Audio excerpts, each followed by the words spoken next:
Greetings, Total Spotfestians. It is our wrestling roundabout show. We got tons of news for you. NXT news, New Japan news, Impact news, and we even stroll down memory lane on arguably one of the greatest matches of all time. This is TSL. 1, 2, 3, 4.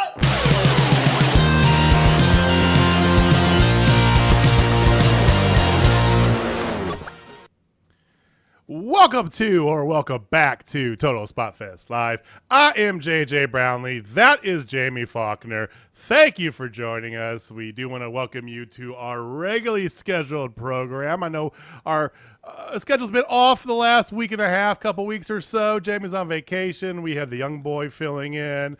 Young boy is off doing other things, so it's just me and Jamie here. We're going to get back on track. So this is Total Spotfest Live. Jamie, how you feeling today, man? Actually really good. I'm excited to talk about something not WWE related, even though we are going to totally talk about stuff WWE related. The stuff WWE related is not going to be a review of Raw and SmackDown because forget those shows, right? Anyway, we'll get into it, but we do want to welcome you guys. Thank you for joining us as always. If you're watching us on YouTube, feel free. Hit a comment down below. You can join the conversation. Otherwise, you can hit us up on Twitter. It is at Total Spotfest. You want to holler at us individually. I am at JMoney1536. Jamie is at JFaulkner56. And as always, like, subscribe, share, all the things if you feel like it. But yeah, there was some good wrestling this weekend. If you guys didn't listen to it, we have posted up on everywhere on all of our channels. We have yesterday we did a review of 2 pay-per-views this weekend. We had Takeover in Your House, which was, spoiler alert, pretty damn good for a 5-card match, a 5-match card. And also we had Impact's final pre-Slammiversary pay-per-view against all odds. So check that out if you hadn't. But good wrestling going on, and we kept it going because by not watching Raw last night, so there's that. But we have lots of other stuff to talk about. We're going to recap AEW here in just a few seconds from this Friday. Soon, very soon, we will be back to doing AEW at its regularly scheduled time of Wednesday nights. You know, Jamie, you may have mentioned this before we hopped on here. NBA is killing them right now, and I think that the product 100% is reflecting that. Maybe they're dialing it in a little bit, like people get healed. I don't know. Yeah, when we get into AEW, I got some thoughts because it definitely feels way more tame than usual Dynamite. Like, it just is not, it almost feels like the B show, like for real. Like dark, but on TV. Yeah. Yeah. Yeah. Okay. We'll get into it. We'll talk about. So let's break it down. We got a bunch of other things we want to talk about real fast here before we get to AEW. So, do you have numbers from last week? I do. I really do. well, then share with the class. Okay. So I have Raw from last week increasing to 1.640 million from 1.557. I mean, you say how can they go up, but that's, oh my God, that's a terrible number for Raw. Wow, 1.6. Okay. Yeah, it is by far no longer the flagship. Like, let's just call it what it is. Oh no, even though they still have 3 damn hours. Yeah. Again. Just shoot me. Blood pressure down. Other stats. Let's move. So SmackDown was also up. SmackDown was 1.944 million, up from 1.883 million. So over 100,000. Well, that's almost 100,000. Sorry. Well, and 2 million's the magic make Fox happy number. So okay. Yeah. So that's an increase, and plus, again, hockey, basketball, and there's college baseball and other. There's a lot of stuff going on right now. Yeah, last week had the women's college softball championships. Congratulations, OU. So there's some good stuff there. Now NXT, I think we already reported on this previously, but I'll go ahead and redo it again. We did. Yeah. It was up from 668,000 to 669,000. Like I said last week, up is up. So hey, 1,000 new peoples. And then actually AEW was up. surprisingly. They drew a 462 last week, and then or the week before, and then last week they went to 487. So that was a decent increase. I self-admittedly was not one of them. I did not get to watch it live. I DVR'd it, so I was a part of their DVR numbers. But I watched it a couple hours late because I went to happy hour running a little late, so I watched it like at 11 or 12, whatever. So whatever. I And think those figure into some other calculation, not the viewers, but I think those figure into ratings, right? The demo rating. I don't know. I'm not sure. Yeah, I don't know. They're not in the overnights. They're in the collective or whatever. It's weird how like math, right? Yeah, and then you scoured the internet and found Impact ratings, right? Yeah. So I think what it is, because it's like last time I found Impact ratings was the same thing. They weren't on there forever, and then Wrestling Inc. posted like a past, year to date, and it had so that's what they did again. So I guess they're only doing it on occasion. So Impact for the past couple of weeks. Let's go to Under Siege, right? Under Siege was on May 20th. They hit a low since moving to Thursday at 109,000. Then they went up May 27th, $140. June 3rd, they were at 143. Last Thursday, they were at 124. So making good gains there. And then drop back down last week. The interesting thing, though, that I found when looking some of this stuff up, because I read that there's more context to the AEW thing than just, 500,000 viewers. And so I wanted to do a little further digging. And while the number is different, AEW's is definitely bigger. In the key demo, both Impact and AEW have been pretty much consistent with their key demo rating over the past several weeks. Impact's hanging out between 0.04 and 0.06, and AEW's hanging out between 0.2 and 0.3. So I think networks aren't getting too flustered by it because of that, because the key demo is such a big thing for them that, yes, we know numbers are cut in half, but there's a reason it's a different night. There's other competition. What's the demo say? Your core audience is still mostly watching is what's saying. So, Yeah. Food for thought. So that's a valid point. I mean, I still love me some AEW. I'm not liking what they're doing right now, but I understand why they're not doing what they're doing. I get it, actually. Yeah. Just because why no one's watching Fridays. Let's just be real. Right. Why put on some crazy ass match that no one's gonna see? Why shoot the load, especially when you're going to start touring again? Get people ready to tour. You're going to live shows. You got some Saturdays. The Saturday shows I think are going to do a lot better. I really do. I agree. Maybe not back to that million mark, but I think they're going to do better for sure. Yeah. Yeah. So, other than that, do you want to get in some news? Yeah, let's do it. I got several things, but I want to let you start because you had a couple things you want to start off with, right? Let's just hit the big. You want to do the big one? Right now. Let's just get that one out of the way. Get that out of the way. Get that out of the way. Home run right now. Okay.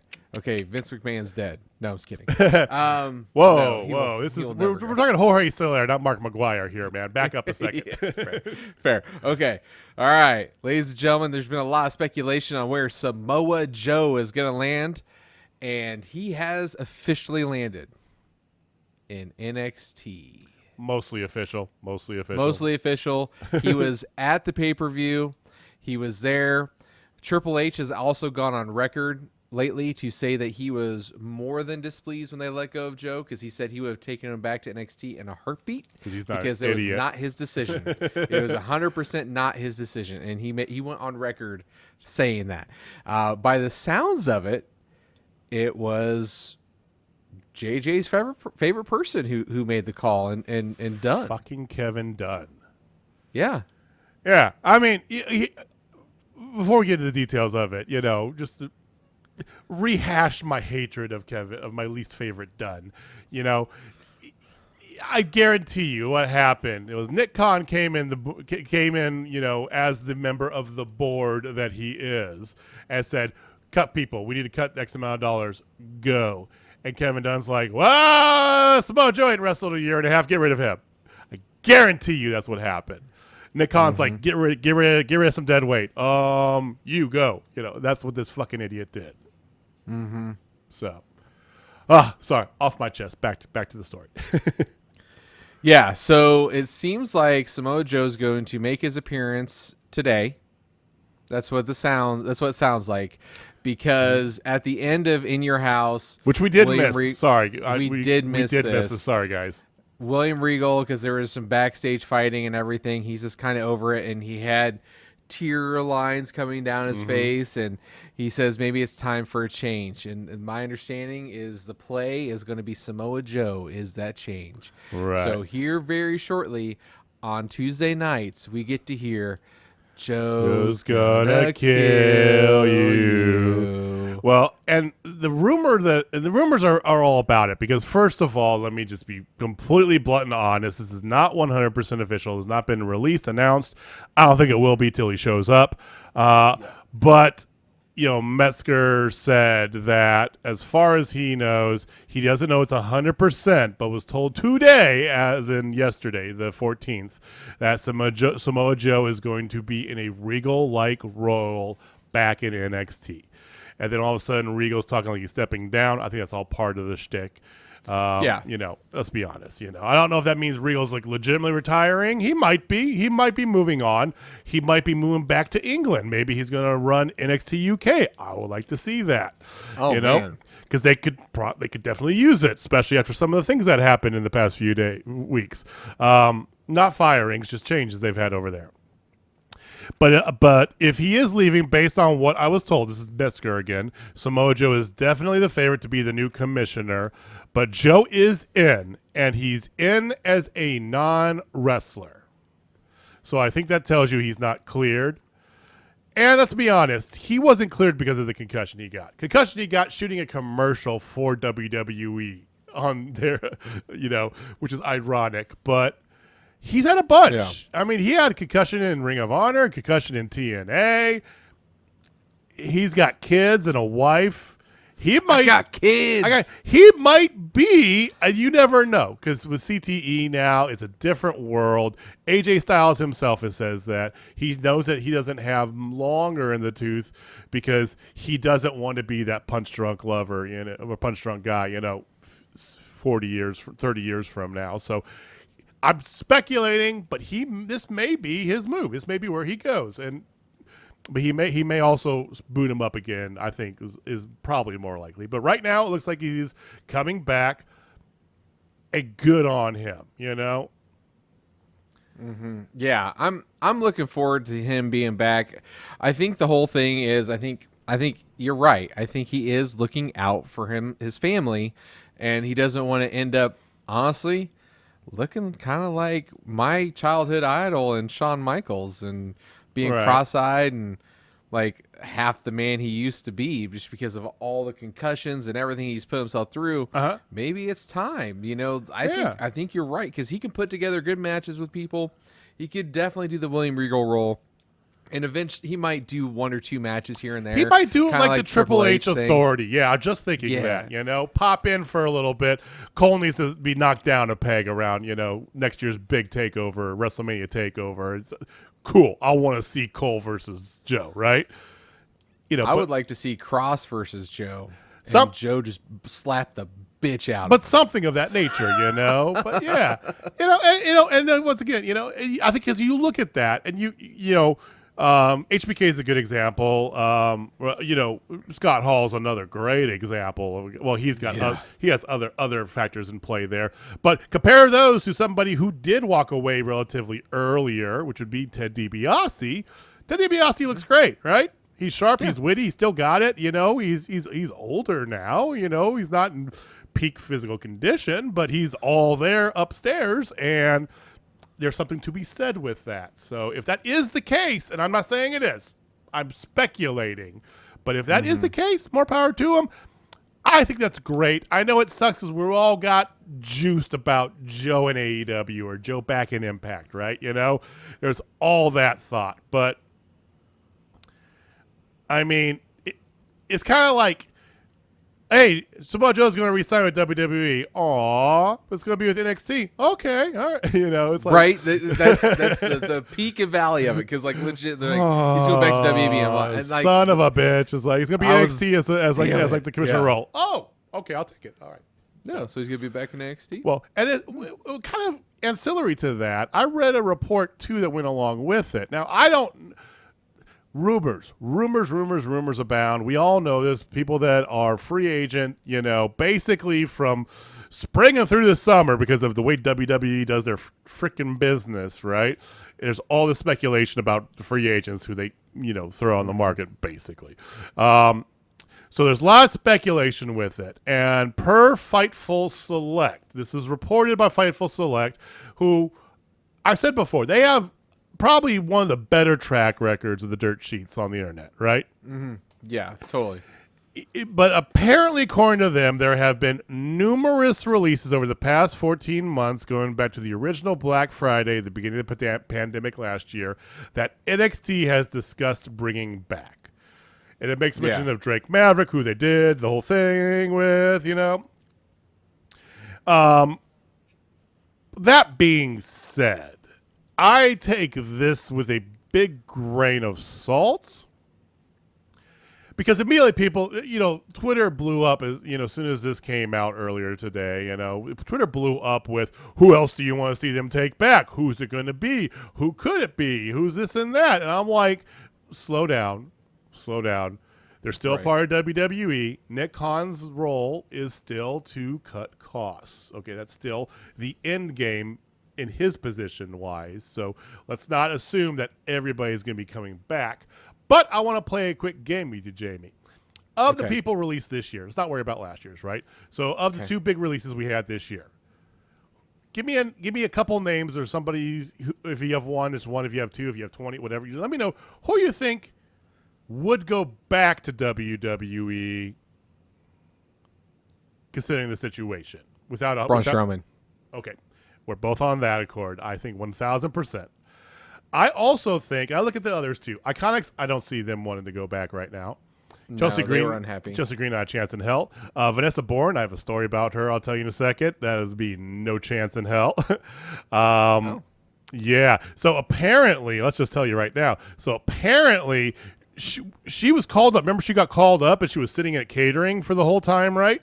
Yeah. She was supposed to be in Retribution. Oh. According to what she spoke to PW Insider and said that she was called up to be part of Retribution. She was excited to go up and be on TV, and then they were kind of telling her about what Retribution was, and she felt it was a little tone deaf, being that it was last summer on the heels of all the Black Lives Matter protests and stuff. Mm-hmm. And we know WWE's main politics. I mean, I don't care what you are, left or right, does not matter to me one bit whatsoever. But WWE's politics definitely skew more towards the conservative side of things, right? Trump and former president were very close friends. Donald Trump, they were good friends for a long time. They've known each other forever. So that that's the way he skews politically. But whatever it is, so she felt it was a little tone deaf with everything going on. And she expressed those concerns. And as you and I know, if you're not a top star, that's not a smart thing to do. Because Mark Carrano basically told her, quote, "We're not going to have you as part of Retribution, and we're going to pull your contract. You're getting sent back to NXT." Just kicked in the balls. Wow. I know. And then she went there and whatever. But then she decided she's committed to this. This is what she wants to do. So she went back. She said, "Hey, I'll move to Florida. I don't care. I'm good. Let's do this." So she goes back to the PC. 2 weeks she's there. She gets COVID. And then out for a bit, this and that, and eventually, though, she comes back and she's having talks. She's texting, Triple H, trying to say, "I'm committed. I'm in. I'm all this stuff," and he's like committing stuff, and then she gets cut. So. Wow. I don't see her giving WWE a second chance. I don't see the Iconics. Chelsea Green, not a chance in hell. Aleister Black would, because there's been talks about they want him back. I think that certain people want him back. I don't think that there was going to be an offer to bring him back. No, and I think if they were going to try to get him back, he would totally try to make a package deal for him and his wife. Yeah. Although he has said multiple occasions that he's he knows his business and he respects his wife's business and they run independent. He has said that, but I don't disagree with you because at the end of the day, that is your goddamn wife, you know? I mean, come on. Lana, no chance in hell. Oh, yeah. No, there's no way. I think Ruby would. Hey, Ruby. I think if given the opportunity, I think she would go back. Simply because all of her closest friends are there. Well, yeah, but like one of her also other best friends in the whole world got released and just had a baby. And, well, she retired from wrestling too. Yeah, she's retired now. Right. Ruby, the only thing that Ruby's tweeted or posted out there since being released, other than the a couple notes here for Liv's birthday, and the typical this is state of where I stand, thank you for the opportunity, blah blah blah, bullshit. The only thing she's related was an Instagram story where she was on their farm, and they Sarah shot her petting a horse and stuff. So she definitely like I'm bummed. Let me go up to Ohio and hang out with the Roans. So, but I think that given the opportunity, I think she would go back. But I personally would like to see her do other things. But I think Strowman and Ruby would probably be the only ones. I don't know though. It's just like I don't see like Samoa Joe. I think that's just Triple H pulling his weight around. And maybe Regal had some other things in the fire, so it opened that door for Joe. Good on him, though. Yeah, and the whole Braun thing, too, if we can just segue right into Braun, Mark Henry is making a huge-ass push for AEW to sign him. I know, right? And I am so not for it. They don't need him. Well, they said there's mutual interest on both sides. I'm like, I don't see the fit. I saw Joe. I see Alistair. Or Tommy End, sorry. I'm so bad because I'm ingrained with the Tommy End, I don't see it. He's a draw. That's the thing. He is a draw. He was one of WWE's biggest draws. Would he be a big draw for them when they already have a Lance Archer? They already have Miro. They already have some quality big men. Luchasaurus, Brian Cage. Hobbs is the future. I mean, they had their developmental big men, Hobbs and Nick Camarado, who's a terrible faction, but we like him, Yeah. Bear Country. Ugh. I used to like their masks. Now I hate them. So that makes you feel better. I have hope that they can turn it around. The one guy's been injured, so we'll see. But you know what I mean. They have them there. But and honestly, I'd like to hear from you, our listeners. Like, just tweet at us or comment. On YouTube. Just like, what do you see with Braun? Like, just. Does he go to AEW? Does it make sense? Because I am so not for it. I think he is just a square peg in a round hole. Mm-hmm. He has no charisma. I am sorry. He's a big man with no charisma. He's Paul White. He really is. Basically. We have that. Yeah, like I'm good. Like I don't need that in my life. And I appreciate Mark Henry wanting to bring a big man there because he wants it to be the second land of giants, but that's not what AEW is. They are definitely not the land of giants. They're the land of opportunity for people who can wrestle. And if I hear on my AEW screen, I might like full on just defect to go to New Japan. Like, he is that much of a detractor for me for AEW. Mm-hmm. I mean, here's the thing. It's like AEW very much is for the athleticism, for the flippy spinny shit, as we always say, And if you're a big guy, you got to. Brian Cage is a fantastic example. Him and Lance Archer both. Lance Archer does like Dijakovic would be great. I would love to see Dijakovic. Oh yeah, because he's basically a little less. Keith Lee, of course. Please, free Keith Lee. God damn it. We need to start that hashtag free Keith Lee. But yes. I mean, Strowman's basically Shaq. And Shaq's good because we get him like once or twice a year, right? That's basically it, you know. He's a novelty act. He is big and strong and imposing, and I appreciate all of that. Okay, that's great. That's not the type of product that AEW is. And I'll be honest with you. I don't know where Mark. I think that's people trying to appease Mark Henry because, for one, he's going to be expensive. He's going full Ryback route here. Like apparently, like the $10,000 like we were quoting last week. Apparently, we were off. His agent came out and was like saying some bullshit about 20 to 25 grand per appearance. No promotion's going to pay that. I'm sorry.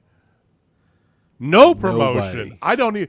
I don't even know who would pay that. Who would pay that? AAA? No. I mean, no. Who would That's pay more than he was getting paid per appearance on WWE. Yeah. So I think it's all a smokescreen. Either, like you said, he's biding his time to go back to WWE, which is probably was going to be. I mean, he made a shitload of money since he signed that last contract, so there's that. Or he's going to go, like I said, into strongman or movies or other stuff because he has done some movies already. I could see him transition over. You talk about doesn't have charisma. True-ish, but if you need a big hulking brute in your movie about, a space prison or something, he's perfect. Yeah. Yeah, he's typecastable. How about that? He is, and that's not a bad thing. There are plenty of ex-athletes and wrestlers who have been making a killing doing that. So knock yourself out. I think. Kevin Nash has been in tons of movies, but he's done different types of movies, so that's nice. He shows his range. He's got a little bit more of a range, right? Yeah. But it is what it is. Now, one thing Braun has been doing is tweeting. And, oh, my God. Oh, my goodness. Whatever you think of Braun Strowman, he is definitely a loyal boyfriend. I will say that. Because if you didn't know, him and Raquel Gonzalez have been going out for a bit now, right? And after she won on TakeOver on Sunday, apparently the internet felt about the same way as the people in the audience did. They could care less, right? And they were going after her. Bad, dude, and oh man, here's the boyfriend you don't want to piss off came out. He's just going on. This guy's coming in here, and he's like just yelling and screaming at this guy, and he goes, "Her dick's bigger than your pussy," and it's like, "Don't come at me, bro," all this stuff, and then the dude deletes his profile, and then he just even loses it even further. And then he goes off against Karrion Kross while he's on fire, and oh my God, it was actually entertaining enough to look. And at the very end of this, Raquel just tweets out 4 crying face emojis. So it was good to know that your release has been treating you well, Braun. So there's that. Yeah. Yes. I had a couple other things. So another little cleanup I need to do from TakeOver. So we made mention of the Waze outfits, how they were making the click, right? Yeah. If you think about it, they missed one, right? Because they had Diesel, they had 1-2-3 Kid, Razor Ramon, Shawn Michaels. Where's Triple H, right? Where's Triple H? Yeah. Where's Hunter Hearst Helmsley? And I didn't even think about it because I saw the pictures. I saw that Canceller is holding their dog, which they take everywhere, right? And I didn't look close enough. Not until Triple H tweeted, "Boy, my ears look bigger," and I'm like, "What does he mean?" And then someone broke it down and. Yes, Candice LeRae sewed a little mini black coat with tails and the frilly thing around the neck for the dog. Go look it up on Twitter after we're done here, because it was. Yes, they had the full click. They had Triple H as their French bulldog. Oh my God, that is absolutely amazing. It was so good. So, okay. So we talked about Samoa Joe. There's that. You have some New Japan stuff you want to get to, right? Absolutely. Okay. So you do that, and then I get that. You do well. Let's do this. Let's hold off on that here, because while we're on the topic of WWE, there's a couple little side bits I want to know. So Lana apparently is teasing that she's going to spill the tea on her time with WWE. I don't remember who she was talking to about this. So she posted a thing. She posted a video on Instagram, and I guess she wasn't talking to anybody. So She posted a couple videos on Instagram, and she has some captions in there. She's excited to kind of like be able to talk about her husband again, stuff like that, you know. So she's going to apparently spill the tea. I can't wait for that because that's going to be good. Oh, for sure. So there is that. Let's see. Great American Bash. I made the outlandish claim because of the logo that's going to be in New York. I'm apparently wrong. I was definitely reading too much into that because according to what I'm reading here from Wrestling Inc., that it is indeed going to air July 6th from the Capitol Wrestling Center. So whatever. I had my tinfoil hat on, I guess, last night, so it is what it is. There's a great story. I'm not going to get into all the nitty-gritty bits of it, but go to WrestlingInc.com and check out a story about Cameron Grimes. He had an emotional message for a fan, talking about how she loved his character. She related to him because of her father. You got her into wrestling, and then he kind of related back to her that, you know, that he grew up the same way with a single dad and all this stuff. And he called his dad when he signed with WWE with NXT and was so happy and so excited. And that's the last conversation he had with his dad. So the two of them cried together. It's actually a great little story. Anyway, so yeah, check it out. It was very touching, you know, to hear him connect. And I only bring that up just to let you know how over Cameron Grimes is. I gotta keep poking that bear. So, Liv Morgan was in an intergender match. I don't know if you knew about. Did you hear about this? No, You did? because I don't watch SmackDown. Oh, was it on SmackDown? It was at. Oh, yes, that one. Yes, the rematch of the century, folks. Yes. Go to Manda Huber's Instagram. Yes, that is the Exalted One's wife, Amanda. Manda, MandaHuber. There's a video there of the rematch of the century. Liv Morgan versus Brody Lee Jr. -1. Is that right or am I backwards? Sure. It's fine. Whatever. Yes, her against -1. He's all in, definitely. Like I said, he wants to follow in Dad's footsteps, and she said this has been a very releasing thing for him to be able to get out there and do this without taking bumps. He's slowly he's around it, but he's going to be a wrestler in, 10 years, for sure. So it's nice to see, and it goes to show you her heart, how, everybody loves this kid. Everybody loves the Exalted One. So it was really nice. Oh, by the way, I did read something that apparently Brody Lee Jr. -1 can only go to AEW tapings if his grades are high enough. That's perfect. That's great. Why did he miss about a month there? Because his grades started slipping, and she said nope. So love it. That's a good mom right there. So there. for those of you bitching about him being there on TV, there's your answer. So yes, that's great. And then one last thing on WWE, and then I'll give it back to you. Okay, so. I did not watch Raw last night, thank God. But I did read about something that I have to address, okay? Oh, no. Oh, yes. Oh, yes. Let me get them sleeves rolled up here because we're going to give it to them nice and good. So, Ave Marie debuted, okay? And it was announced earlier in the day that Ave Marie was going to debut against Naomi. And my thought was, oh, boy. Naomi, they get rid of her tag team partner and say, you're going to go job for Ave Marie, right? Right? Terrible. Well, not exactly. So, wait a minute. What happened was, here came Ave Marie. And I have a string of gifts here that shows that, I won't give them my viewership. But she comes out, and she's accompanied by Piper Niven from NXT UK. Really?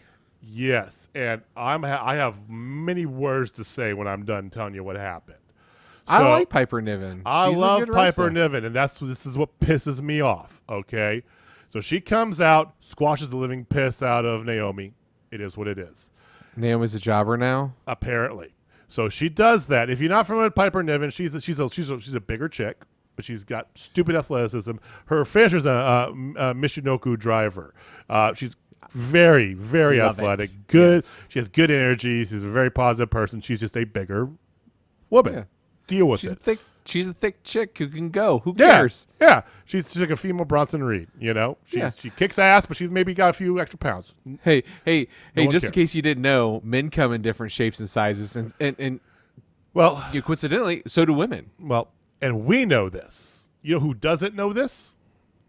Vince McMahon, Kevin Dunn, and your favorite redneck. So That's true. I do only like blondes and big she boobs. wins. Sometimes pink hair. Eva Marie's on the outside. Apparently, I just look at this one gif. So she never actually went in the ring. It was always, whatever. She's on the outside in her wrestling gear, and Piper comes out. They never announced her name, by the way.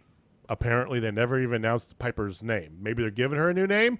Maybe she's a nondescript person because she comes out to hug Eva Marie, who kind of like, you get off of me to her.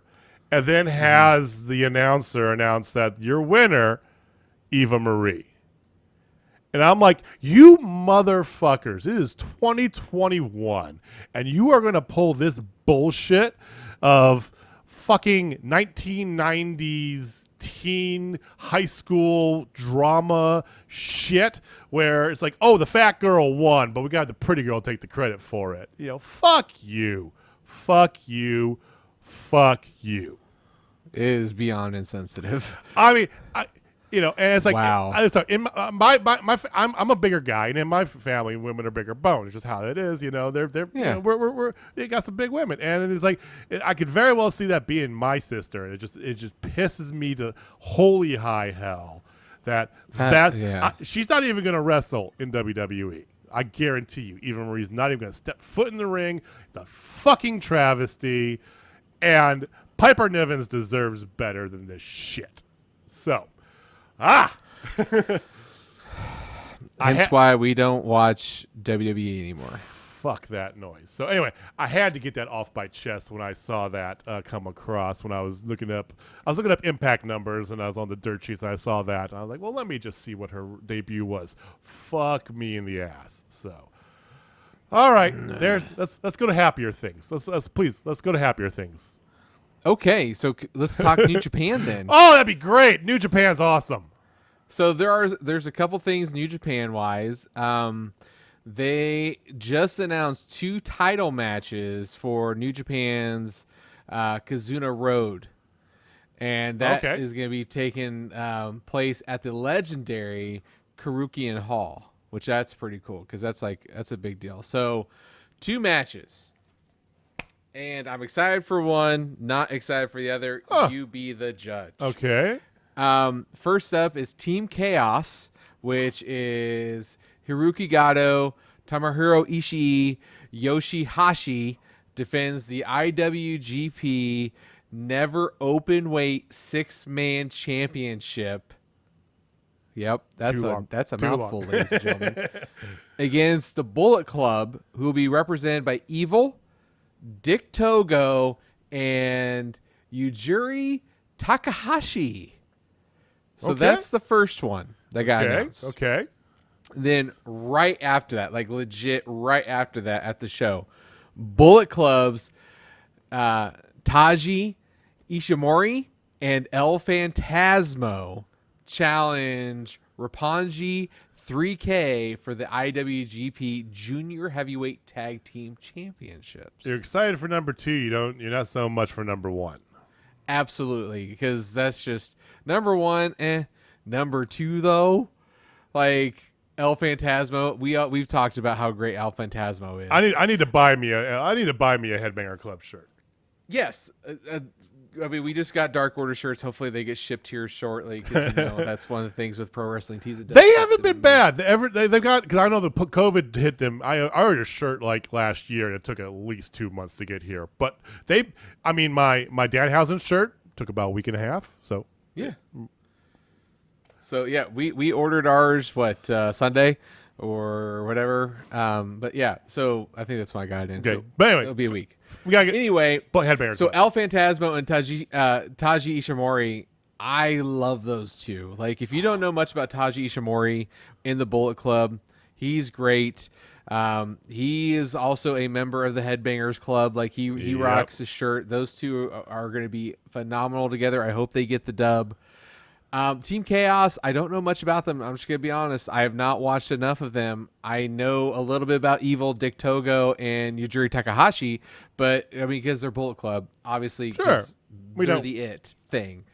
So, but I don't know much about Haruki Gato or Yoshihashi. At all. It could be good. It probably is going to be good. Evil to me more is a singles guy anyway, though. Yeah, he really is. But and I have seen some of this stuff because New Japan does the whole like post interview thing, right? Post. I love it. I love how they do that. And I've seen the Phantasmo and his partner. They didn't do it together, and it's great because it's Phantasmo just talking the whole time and just basically like taking over the interview from. Oh no, more or less the guys just keeps it.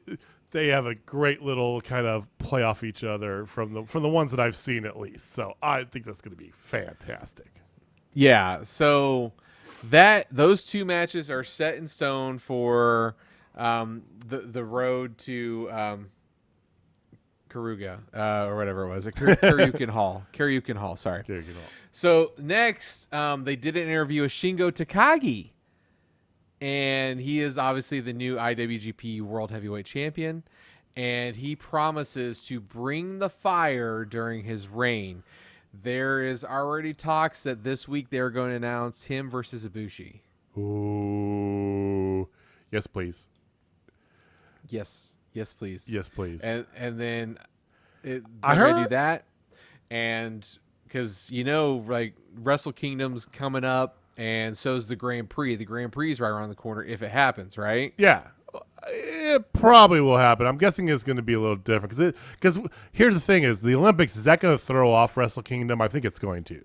It probably is. 'Cause I think Wrestle Kingdom's usually like in that SummerSlam-ish time.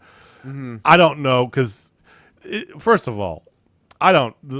The Olympics, I'm just going to say, it's a hot mess. They should have just skipped it this year, this time. Yeah, but whatever. So I mean, they do have the G1 climax of probably coming up at some point, right? And yeah. If they don't do that because of everything, they'll do Wrestle Kingdom after, which makes a lot more sense. Okada. Wrestle Kingdom's usually in January, though. I thought. Yeah, no, Wrestle King. I'm sorry. Yes, I was thinking of the G1. You think of Grand Prix? Yeah, Grand Prix, the G1. Yeah. Okay. Grand Prix. Because I think Wrestle Kingdom's always in January, like January 2nd or whatever. Yeah, it's like right after the beginning of the year. So if they announce Ibushi for this, it seems like the next eventual thing is somebody who just got cleared with COVID about 30 days ago. Okada just waiting in the wings. It's there. And I did read a little excerpt from an interview that he did to the champion. I'm terrible with pronouncing these names, but he did say that he's not he called himself, and this is a very kind of almost feudal Japanese thing to be at. Just kind of shows you a little bit of how they are over there. But he very much said that he's not the complete champion until he beats Ospreay. So yep. I did like that nod. I don't know if that means he's going to hold it all the way through, especially if he's got to go through Ibushi and Okada. He's not going to make it through both of them. He'll make it through one, but not two. Yeah. So speaking of Okada, yeah, did you know what Friday was? It was the 12th. No, what was Friday? It was the 11th. It was a couple days ago. What was Friday? Yes. It is the 4-year anniversary of at Dominion 611 Okada versus Kenny Omega, the 60-minute the 7-star match. The 7-star match. I happened to see that come up in my timeline. I'm like, "Oh my god, we need to talk about this." If you have not seen this match in particular, because Omega and Okada have had some bangers. They've had a 7-star. They've had some that some that said they were even better. This is the match, in my opinion. This might be arguably one of the greatest matches ever. I think in wrestling. I think it's a generational match. I think it's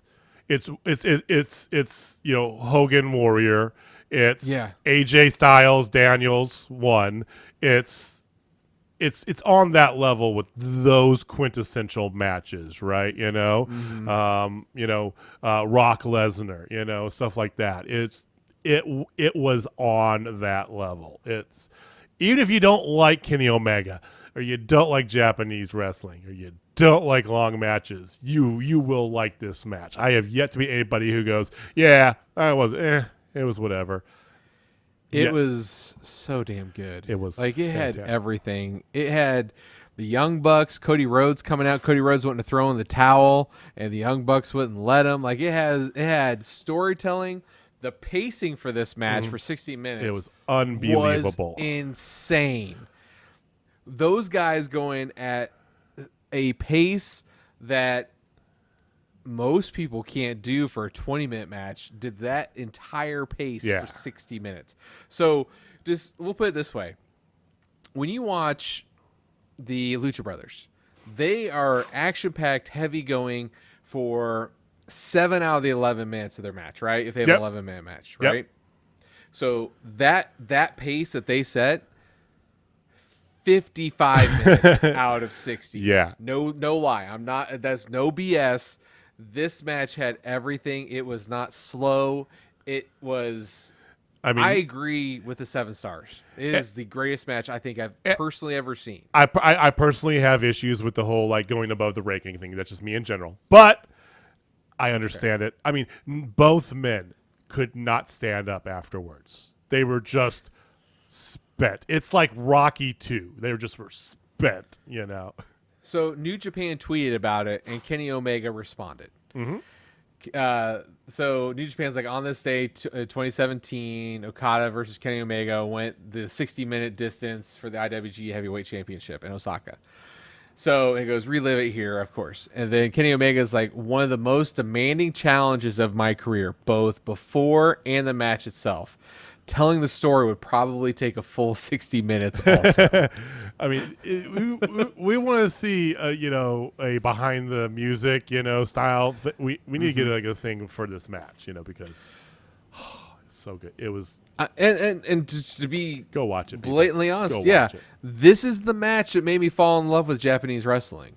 This is the match. Like before, I thought it was cool. Like, they got some cool stuff. And right. No, this match was like, I got introduced to Kenny Omega back, 4 years ago before I really knew who Kenny Omega was. I knew of him, but I didn't know. Oh, okay. See, I'd seen him a little bit before that. Yeah, you knew of him, but you didn't know where he was as a wrestler. Right. And, that's where I was. I've heard the name. Well, I knew of him because I started watching Bullet Club when AJ got in. Yeah. And then they AJ they beat out AJ, and then Adam Cole came in. They beat out Cole, and Kenny was there at that time already. By the time Cole came in, so I seen him, but he wasn't the star until that match for me personally. He was just, he was a secondary character, right? He was the cool kind of weird haired looking, video game guy in the Bullet Club, right? And then that match happened. I go, okay, I get it now. Yeah. So same thing. I just was like, New Japan's cool. I like New Japan. I really I'm digging the Bullet Club. I know of Kenny Omega because I know the Bullet Club, but I've never really got into him wrestling. And then you watch this match. Yeah. And my God, he is legit one of the greatest. He's the greatest bout machine or whatever. I mean, it gives you the wrestling god. This match solidifies that argument. And it's do yourself best a favor. bout machine. Sorry, best bout machine. There you go. We saw a sampling of this when we saw Kenny Omega versus Pac here in Kansas City do a 60-minute Iron Man match. Wasn't quite the same. Still the best match that I've ever seen live with my own 2 eyes. But if you guys remember that from the Go Home for Retribution in 19, Retribution? Revolution. I keep those two mixed up too all the damn time. The go home for Retribution is no more, so you're safe. Oh no, well, Retribution is an Impact pay-per-view. Oh yeah. Yeah, you're thinking of whatever. Okay. Revolution. The go home to Revolution 2019 was in Kansas City. That's where they had the weigh in for Moxley and Jericho. But the match opened with that match. Kenny Omega, Pac, 60-minute Iron Man. That match was one of the best matches AEW put on in 2019. And it's just it's like a preview of what this match was. It's like it's like a parody almost. I hate to even say it like that because it was a fantastic match. And the thing is, with the one that we saw, it wasn't even a full 60. It was a 30-minute match. No, it was 60. No, it was 30. I could have swore it was 60. Well, it went long. It had the extra 15 minutes, so it went 45 minutes total. But it was a 30-minute because it was on regular TV, 2 hours. They had to fit a whole bunch in. But yeah, no, its pacing was good. It was 30. My bad. Yeah, I could have swore it was 60. So the pacing of Okada Omega was that on steroids. No lie. Like, you gotta watch this match. Like, if there is one thing you do before you die, watch Kenny Omega versus Okada 60-man Iron Man match. It's a bucket list match for sure. Oh, and it was Revolution 2020. I'm sorry. It was like one of the last live shows before COVID. My bad. But yes, watch this match. It's a bucket list match. It's what would you? I figured you'd enjoy me bringing this up. Absolutely, kept because it a I secret didn't even because of like, I oh, didn't shit. even register. I didn't see that tweet because I was doing things Friday. Whatever. Kick ass. All right. Do you have any other stuff from Impact from New Japan? They have a couple little things about Strong, nothing major. They got new tag team champs for Strong. I got one thing about Impact before we get to AEW. So okay. I did see though New Japan signed somebody. They signed. Oh yeah, sorry, I forgot that. Oh, it's okay, no worries. I got right in front of me here. So they have a new. I don't remember. I have too many tabs open. It's the story of my life, right? They signed former WWE superstar. I don't know where it went, dude. I have no idea where it went. I'm sorry. Oh, Darren Young. Thank you. Darren Young. Yeah, Darren Young. So good for him, right? Apparently, there's two New Japan. Is he filling maybe Leo Rush's void? I don't know. We'll see. One thing about signing and talking about Impact now is that the backstage news, according to PW Insider, is that Moose is believed to be staying with Impact Wrestling. Now we called this for sure, but it was interesting because the main event for Against All Odds was pre-taped about a week or so ago. He's technically off contract. He's been dismissive. He's tweeted out, very cryptic things, NXT related. But according to sources in the know, they say that he will be on this week's Impact show, and it's believed that he will be staying, although the details have not been released. It's believed that he's already signed the deal. So if that's true, that's a win for Impact by far. 100%, because Moose, I like Moose. Big fan. Moose is great. He would do great things elsewhere. So that about anywhere. Yeah, pretty much. So that's our news we got for today. A little bit of a bitch session because it deserved it. But let's shift gears since we did have AEW this past Friday. Let's talk about it real quick, and I say that poignantly so. So Jamie, tell us about some AEW from last Friday. All right, so AEW, this is going to be real brief. It was okay. I'm just going to call it out now. It was okay. Again, to our point, when we get through it, you'll kind of see where we're at. So the very first match was Christian Cage versus Angelico. He annoys me. I don't know. It's a dance he does. I don't know. Yeah, the little I can't thing. stand Angelico. I'm sorry. Oh yeah, sorry, Angelico, not Angelico. Technically, he's a great wrestler. His shtick drives me crazy. 100% agree. So it starts out with our good friend Matt Hardy, Family Office, cutting a promo. Mm-hmm. Then Christian Cage, whatever. So then there's a Christian Cage match. Christian Cage matches evidently cannot be under 15 minutes. So whatever. Christian Cage we wins. should have picked time on this for our tiebreaker for the belt. 1,000%. It seems like no matter what with him, it's 50 minutes plus. Or 15 plus every single time. Cage versus Hardy, that's a takeaway from this. So. Yeah, so Cage versus Hardy's getting set up. That's going to be probably All either all out and they're probably going to have a series of them going at it and then culminating with something big. He's going to have to go through the whole Hardy Family Office, whatever. Yeah. I'm better with this than him being Cage, that is, in like a main event feud. So whatever. Yeah, and honestly, like, I'm enjoying this more. I would have enjoyed it a lot more if he didn't make that dumb mistake of picking up the title belt and holding it up in front of everybody, pissing everybody off, or just me. I don't care. But we can get past that. Okay. Okay. So the next, a good old fashioned Tony Schiavone interview. Cody Rhodes will team with Arn Anderson's Brock Anderson to face QT Marshall and Aaron Solo. Who, as it's cool and all, but dude looks like he's like 14. Okay. He looks like Arn Anderson. There's no way Milkman's son going on there. Let's be honest. He looks like Arn Not Anderson, like a young version of Arn Anderson. But like with his hair that he has, he even has his dad's old hair and a beard. Like he looks like a 14-year-old boy wearing a disguise. He does. Like, and he came out wearing the, you know what my dad does outfit. It's like a pink polo T-shirt tucked into khaki shorts with loafers. It's like, dude, I know it's a Friday night Dynamite, but come on brand is something. Wear the tracksuit. Wear the Nightmare Family tracksuit.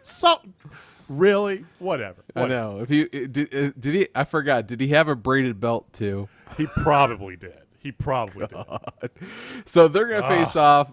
QT Marshall came out to talk trash and took a cheap shot on Arn. Oh, QT Marshall, by the way. Marshall. He wants his name. He wants his name pronounced Marshall, which, whatever. Yep. I'm all right. I'm over him. I'm over Cody trying to bring up all the kids of guys at Christmas past. So I understand why there's heat between him and the Young Bucks. Apparently that's bullshit too. Like Cody came out and said that apparently he said that there's no way that this company would be able to exist if we had that sort of heat with us. I talk to them every single day. Yeah. I think that's it's good. Maybe it's just kayfabe because the Bucks have this heel character going on. I think that's it. Yeah. So next is Eddie Kingston and Pac and Penta. And Penta versus the Young Bucks and Brandon Cutler. By the way, for all of you at home, this is the match in which JJ officially lost his opportunity Nope. Yeah. Nope. Hangman Page. Oh wait, no, it's not. Never mind. Psych. But he did. This is one of the two. Okay, so for the AEW, me and Megan were tied. She was on vacation. Our tiebreaker was not a good one. If you didn't catch us up yesterday, but I gave Megan the option. I said, let's pick a match, one of these two matches. I said, this match or the main would end up being the main event tonight. Pick one of those and we'll do time. Pick a time. So she did not pick this one though, but this was one of the options. Yes. So for the record too, she also wants to be referred to as Megan Two Belts for the time. There's your spoiler. She definitely yeah. For the time being, because she's coming after SummerSlam. I will not call her that. And she wants her, and then when we do the next pay-per-view, she wants her own thing. As champion, What do you mean? With her own thing? She's on there. Is that you? She wants a picture with her belts. What's a picture of herself with her belts? Yes, absolutely. Up there. Like with the little icons. I mean, champion, man. Everybody knows champions run the show. We will have discussions. Once again, I say, Megan, if you really want it, why don't you drive yourself over to my house and we can talk about it? Oh, wait. Oh, well, sorry. And again, I am talking to you as the advocate for the reigning, defending, undisputed AEW and NXT. For what it's worth, yesterday, for the internet and all time, for the world to hear, claimed fealty to a 14-year-old girl.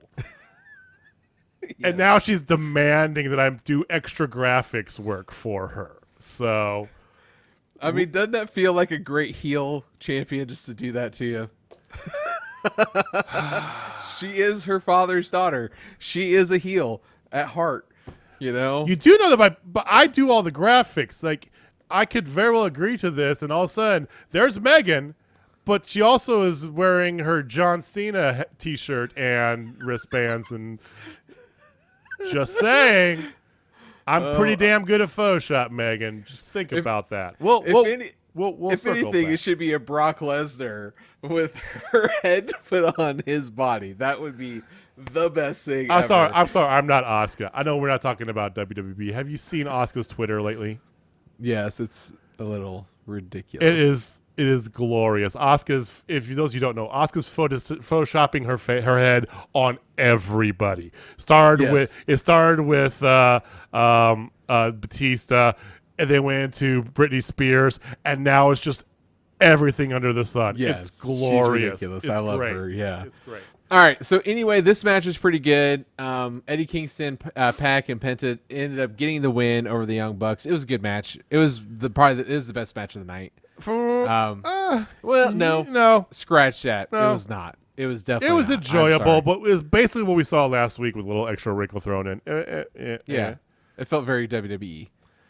Yeah, it's a lot of these Friday shows feel like filler. Like we said before, it feels like they know they're not going to do well in the ratings because it's a Friday night at 10 o'clock Eastern. Mm-hmm. Save it. Save the good stuff. That's what it felt like. So then after this, the Pinnacle came out for a promo. We're still getting this right now. I feel like this is good timing for all this. You know, with the ratings low, this is good times. Yeah. So FTR just straight calls out Santana Ortiz for not winning the tag titles yet. I love that little piece because They are fantastic, FTR, that is. Yes, both of them. Santana Ortiz, Well, and yeah. those two going head to head. I need that in my life. That could be a series of matches that 50-50 book that right now. Yeah, I could watch that match every week for like 10 weeks straight with different Yeah, stipulations. that's like me. And That's that'd be like I said yesterday. Give me Adam Cole and Johnny Gargano every week. Same. Give me FTR and Proud and Powerful every week. Yeah. Right after that, though, MJF officially denies Chris Jericho his request for a match. So what happens next? The Inner Circle appears on the screen, and they're destroying the Pinnacle's limo. Yep. That was fun. Ortiz paints El Barto on the side of it, and then Yes. and then they get a forklift to pick it up. It was cute. It was good. It was fun. It was goofy fun. I loved it. But the big thing out of this that I got was FTR Santana Ortiz is gonna happen. Oh please, I hope it does. Just like I think you're gonna get everybody's gonna face somebody.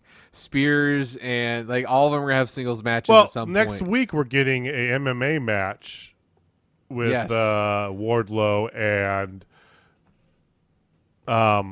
Hager. Jake Hager, yeah. So yeah. Someone's gonna fight Tully Blanchard. I don't know who that's gonna be though. Yeah. No, I'm kidding. Tully Blanchard's like 70. No. I know. He'd break a hip if he took a bump. So next was Darby Allin told Sting to stay home. Darby Allin was talking. He's not replacing him for the upcoming match against Ethan Page and Scorpio Sky. Instead, it will be a handicap match. Because he's got to try and murder himself, but whatever. Yes. The next match was a fun match. It was not very long, but I personally enjoyed it. I thought that this was the most enjoyable match of the night. Yes. And it was AEW TNT champion Miro versus Evil Uno. And Evil Uno did not win. Miro retained. Obviously, they're not going to have him lose to Evil Uno. But it was great. The Dark Order was out there. He tried to do the discus lariat, and it did not go well. I know. He had a great momentum there. He was going, and then he went and did the Brody Lee kiss and went for the discus lariat, and that's where everything fell apart because Miro just a break. Yeah. It was. I felt for Evil Uno. Evil Uno said he disappointed everybody on Twitter. He did not disappoint me. I thought he did very well. He's a tag team guy. I still like my prediction, and I'm still sticking to it. They got plenty of time. I think that him and Grayson, as over as Dark Order is, they need to be put up into that title picture. I want to see them be the ones to take the belts off of the Bucks. Surprisingly, too, just out of nowhere. Well, I think that. Well, I would like to see it at Double or Nothing. And my original prediction was that, or All Out. All Out. Thank you. But I also said that I truly think Hangman's going to take the belt off of Omega at All Out. So I'm with you. Somewhere out of nowhere, one of those kind of like a very Brody Lee-esque kind of moment. Just one random Dynamite. They just go on a fire and get the belts. Mm-hmm. I want the Dark Order to have some gold. They are in desperate need of some gold, if you ask me. Yeah, they feel rudderless, and I don't care what they say on Twitter. I think they need a leader, whether that's Tommy End, whether that's Christopher Daniels, which I think is a fan-fucking-tastic idea. Hangman step up, Sting. Whatever. I think Hangman's gonna be the play. I do. I just don't know when and how they're going to do it, but I think he's the play. Like, he sobers up and just gets after it, and then he goes on this big tear, and he gets the W of the belt, and then he's like, all right, this is what we're doing, guys, and just naturally takes it without saying he's the leader. It's there. It's built in. It feels organic. I like the continuity, like I said, of the Christopher Daniels thing because he was originally they had the feud when the Exalted One was coming and he teased it was him and it didn't. Plus, you have the turnabout on the Elite since they're the ones who ended his career, and this is how he gets back at them by taking their gold, and joining the Dark Order. I like that turn. There's some angles you could do here with it. I don't think you need to bring in Tommy in to be the Dark Order leader. No. You can just let him do his own thing. And Sting is his own guy, and that's not get Sting middle up in all this too. I think that there's some ways you can go. I agree.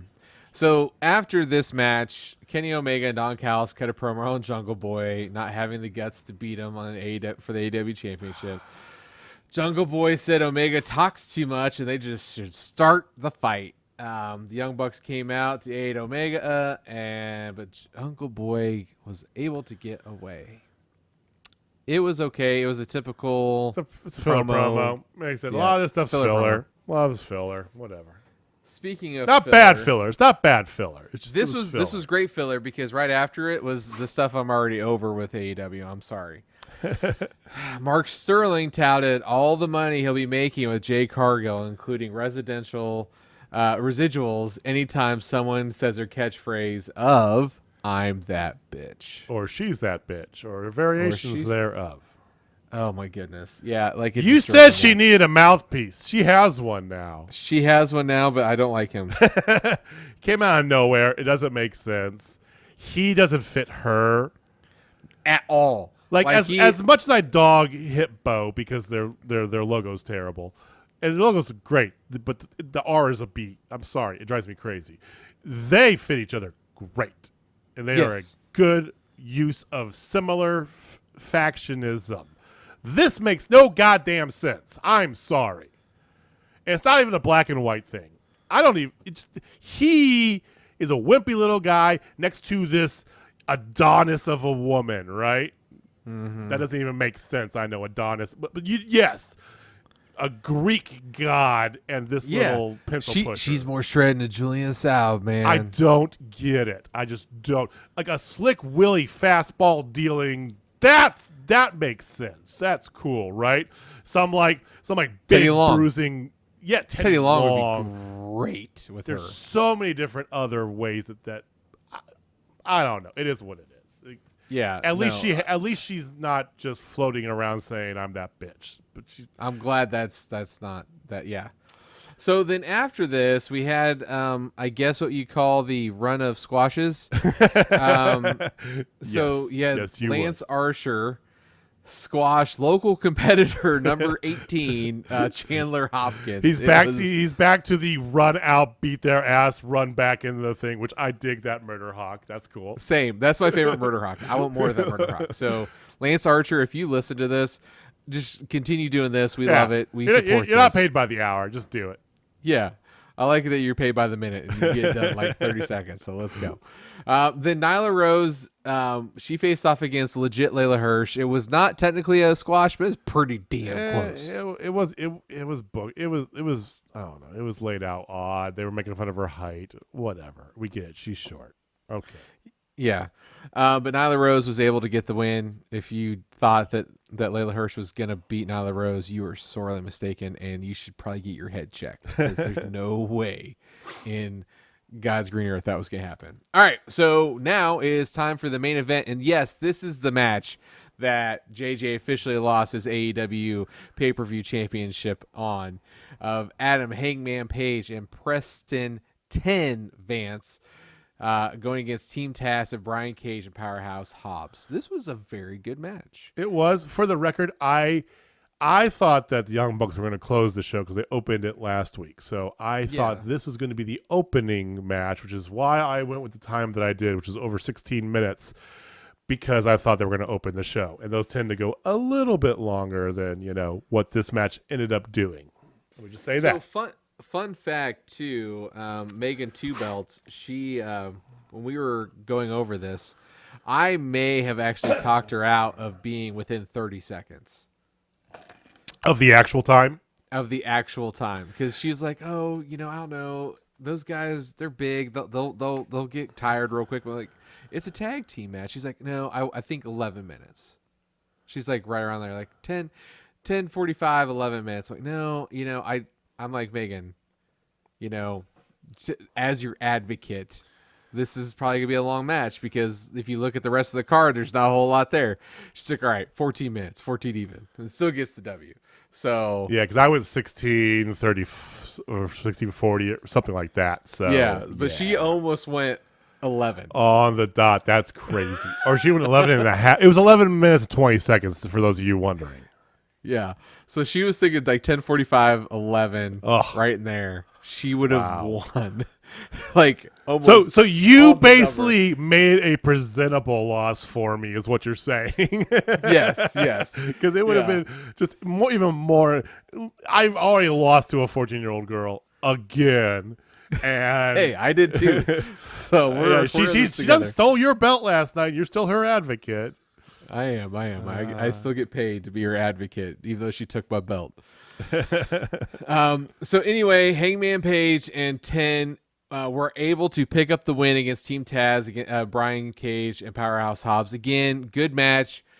You know what? The more and more I get 10 on my screen, and you see he's raw. He's young. He's going. He's progressing in a nice clip. You see a climb. Mm-hmm. He's not necessarily plateauing. He's learning. He's listening. You can tell he's getting better. It does help. He's got Brian Cage in there to help him out, just like it helps out Powerhouse Hobbs. He's got a Hangman to work with. Yeah. So both of them, like, they were with good people.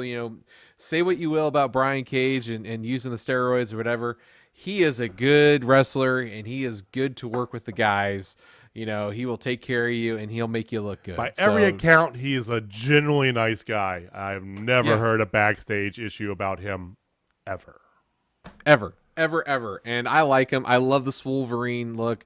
I just need him to get as far away from Team Taz as humanly possible. I know. Well, and you watch Being the Elite. Did you see the Being the Elite where they got the board decks, and the Bucks got some skater was fans. Yeah. They sent him a giant box full of board decks and wheels and the whole 9 yards and things. So they went and had to get some deck, and some tape, and they sent him up because there's a bunch of other guys that grew up skating. A bunch of California kids on the roster, right? You had not just Darby, but you had the Bucks. You had Darby. You had Jack Evans, a whole bunch of them, and Brian Cage. Brian Cage doing an ollie is one of the weirdest things I think I've ever seen in my life, and he sure as shit could. It was like, that's physics. Don't. Okay, all right. His size and everything, and he's out there like, you know, woo! It's doing manuals and shit. I couldn't believe it. It was like, all right. I know. Watching him do this, I was like, man, I want to play Tony Hawk. So if he can do it, I can do it. No, I won't try it. No. I'll stay to my cycling. I'm good on the bike. So that was your AEW Dynamite review. They're back on Saturday. Nope, Friday. Week? No, they're back Friday this week. This is our last Friday. Yeah, this week is Friday. They have that whole like MMA cage match thing, and then next Saturday they have Kenny Omega Jungle Boy. And then I believe it's 2 Saturdays, if I'm not mistaken. And then back to normal. Back to normal, but with people. They hit the road in July. Yes, like back to normal. Yes. It started off in Miami, I believe was the first stop. So yes, hopefully they come to Kansas City because you know they do have some stuff around there. Going to St. Louis for Full Gear, which we are attending. Yes. We got to check when tickets go on sale too for that. Oh, 100%, because we are going to get tickets and we're going to do the... We're not going to do what we did when they came to Kansas City, where we just slept on it and ended up nosebleed section. It was still great seats, though, because it was a small arena. So, but we're not going to do that for St. Louis. I think they're probably going to be at Slews Arena, is my guess. Which is that right. Makes sense. If you've driven through St. Louis, you know when you're going towards downtown on 4061, you go right by it. It's right there off the highway. Yeah. So they'll probably be there, Park. and then they'll have the Fan Fest, which we will totally do the Fan Fest, which I've never done an AEW Fan Fest, so I don't know if you pay to get in and then you pay to get everybody's stuff, or is it like you're in so you get it? You know, so like do you have to pay for autographs and stuff in addition or what? So we'll find out. I know there's tickets to get in, so that's a great question. I don't know. We will figure all that out. We're going to make a whole weekend of it. We'll talk a lot more about Full Gear when it comes to it closer to this fall here. We are talking about, and we may be doing a live stream from Chicago too. We don't know yet. September is all out. That's a little more up in the air just because of the timing of everything, but definitely Full Gear in St. Louis is going to happen. So yes, we are definitely going to do that. All right, before we close out here, I have one little tidbit. So I saw this come across my radar right before we started recording. We record this, if you didn't know, the night before we put it out. So right now it's Monday night. And I saw this come across via Wrestle Talk. Apparently there is an interview from WrestleZone. It was on a recent episode of What Happened When with Conrad Thompson. So Tom told a story about one of our favorites, and I think this is one of the things is we give WWE a lot of deserved shit for the way they handle things here, and just like you went back in time a little bit with Kenny Omega, I just want to give you a glimpse into the past of one of the all-time greats, the one, the only, to be the man, you got to beat the man when you're styling and profiling. A good old Ric Flair story. So, I'm just going to read this right as I'm reading this quote in front of me here, okay? So, this is what Conrad Thompson said. So, apparently they sent a car to pick him up for some appearance or whatever, right? So, we're waiting. This car pulls up, windows roll down, and this guy says, "Get in." And Rick just starts laughing. Yeah, get the fuck out of here. And so the guy's like, "No, seriously, I'm your ride." He's like, and so Rick then goes, "I got a car coming, buddy. Thank you, though. Appreciate you watching." And he's like, No. So-and-so sent me," whoever the promoter was. And Rick's like, "What?" And the guy's like, Yeah, I was supposed to pick you up," he says. And then Rick goes back to him and says, "The world champion doesn't ride in Kias, so get a fucking town car, get a Cadillac, and come back." And he's like, "No, I'm not a car service. This is an Uber." And Rick's like, "I don't care what your name is. Get out of here." So I was like, "No, Rick, this is our car." And he's like, "Conrad, I'm not getting in a fucking Uber. I'm not doing it." Oh my God. Ric Flair still got it, baby. The man, all-time great. So I know that put a smile on your face there. So, all right, well, that's what we got for you today. I know we went a little long. We had a lot of news. We had a lot of fun tonight. So we will be back on Thursday. We're going to talk about post Against All Odds Impact. Sami Callihan really fired. They removed him off of the Impact website. He released a whole series of tweets he had with Scott D'Amore. They are playing this wonderfully. If you don't know what I'm talking about, go look up Sami Callihan Impact Against All Odds. It's great storytelling going on right now. We'll talk about Impact. We'll talk about NXT a little bit as well.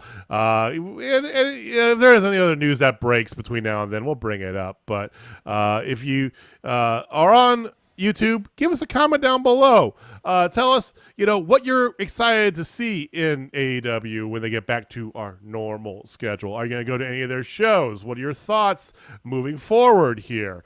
Dark Order predictions. We want to hear them. Give us a comment, or as always, you can tweet us at Total Spotfest. I'm at JMoney1536. He is at JFaulkner56. That's what we got for you. So, Jamie, why don't you go ahead and wrap it up? All right, pretty simple, everybody. If you're not down with TSL, I got 4 words for you. Joe's gonna kill you. You're damn right. All right, thanks, everybody. We'll see you next time. Peace.